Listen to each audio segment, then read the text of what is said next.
Did you know that frames in Prezi work like cinematic camera shots? Frames organize your content and guide your audience's attention through zooming and structure, just like slides and other tools, but with dynamic movement and zooming for engaging storytelling. To add a frame, click the Add Frame button in the top left corner. You can also choose Draw Frame to set a custom size and location. Choose Blank Frame in the sidebar for full creative control, or pick a frame layout from one of the many options to replace the placeholder content with your own. You can easily resize, rotate, and delete your frames at any time. Duplicate frames by selecting and clicking Ctrl or Command D. If you want to move the content inside a frame or delete the frame only, right-click and select Detach Content from Frame.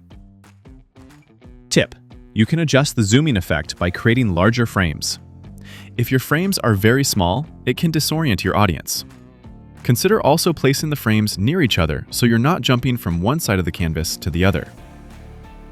Check out more tips on using frames in our support article in the description.